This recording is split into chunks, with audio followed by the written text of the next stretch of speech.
안녕하세요, 김동원 세무사입니다. 오늘은 우리가 다주택자임에도 불구하고 양도세 비과세를 받는 방법을 알려드릴 건데요. 이 상가나 토지와는 달리 주택은 사고팔고 함에 있어서 매매가 12억 원까지는 양도세가 비과세가 되죠.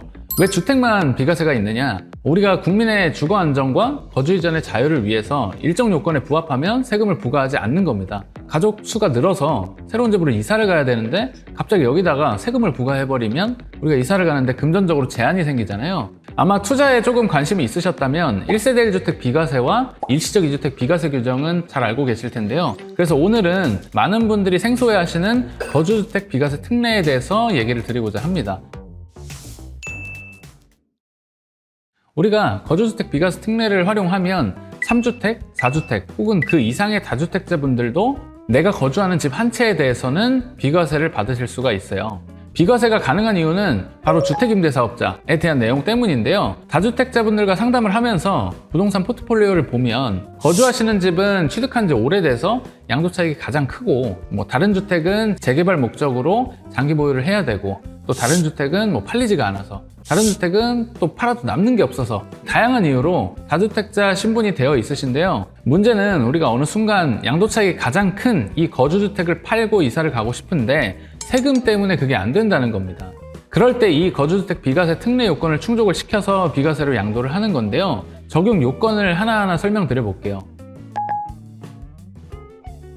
첫 번째, 거주주택 요건입니다. 이 비과세 특례 자체가 거주주택 비과세잖아요. 2년 이상 거주를 한 주택을 거주주택이라고 합니다. 띄엄띄엄 살았어도 상관없고요. 양도일 현재 여기 집에 살고 있지 않아도 괜찮습니다. 그러나 가장 조심하셔야 되는 점은 취득 당시 조정 대상 지역 유무와 관련이 전혀 없습니다. 그래서 비조정 지역 당시 취득이라 하더라도 무조건 2년 이상 거주를 해야 거주주택 비과세 특례를 적용받으실 수가 있습니다. 절대로 거주 요건을 채울 수가 없을 것 같다 하시는 분들은 상생임대주택 특례를 활용하실 수도 있으니까 이 부분은 참고로 알아두시면 좋을 것 같아요. 두 번째, 중요한 임대주택 요건입니다. 이 부분은 서류를 하나하나 꼼꼼히 보셔야 되는데요. 임대에 등록한 주택이 많으면 많을수록 검토할 부분이 많겠죠. 1번, 양도일 현재 세무서에 사업자 등록이 되어 있을 것. 2번, 민간임대주택에 관한 특별법에 따라 지자체에 주택임대사업자로 등록을 할 것. 단기임대와 아파트 임대사업자는 지금 폐지가 됐죠. 아파트 임사에 대해서 이제 국회에서 다시 논의를 하기로 했으나 사실 아직까지는 별다른 진척이 없네요. 그래서 현재는 단독주택, 연립주택, 주거용 오피스텔 등에 대해서 장기임대주택으로 10년짜리만 등록이 가능합니다. 3번, 임대차 계약 갱신 시에 임대료 5% 증액 제한 요건을 준수할 것. 렌트홈에서 쉽게 보증금, 월세 환산을 통해서 인상률을 확인하실 수 있고요. 주의하실 점은 임차인이 1년 이내에 퇴거하는 경우에 재차 증액을 하시면 안 된다는 점입니다. 그리고 4번, 임대 개시 당시 공시가격 요건인데요. 수도권은 6억 원 이하, 수도권 밖은 3억 원 이하여야 됩니다.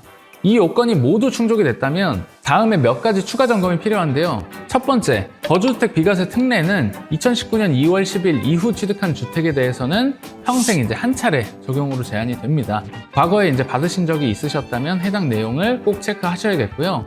두 번째, 임대기간 만료로 자동 말소가 되거나 혹은 자진 말소가 되는 경우가 있습니다. 이 자동 말소의 경우에는 말소일로부터 5년 내에 거주주택을 양도하셔야 혜택을 받으실 수 있고, 자진 말소의 경우에는 의무 임대 기간의 2분의 1 이상 임대를 한 이후에 말소를 하셔야 된다는 점을 기억하시고요.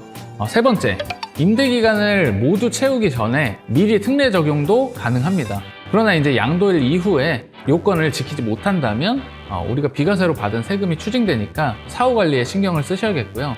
마지막으로 이 비과세 특례 신청서를 작성해서 국세청에 양도세 신고서와 함께 제출을 해야 합니다.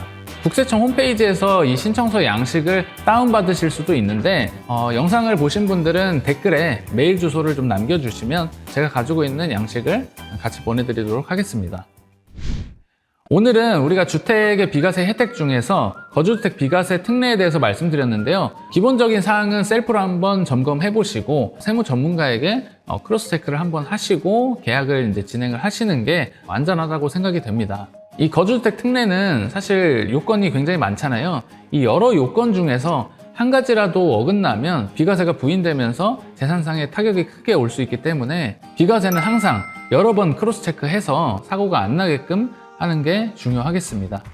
오늘 영상이 도움이 되셨다면 구독과 좋아요 그리고 알림 설정까지 부탁드리겠습니다. 감사합니다.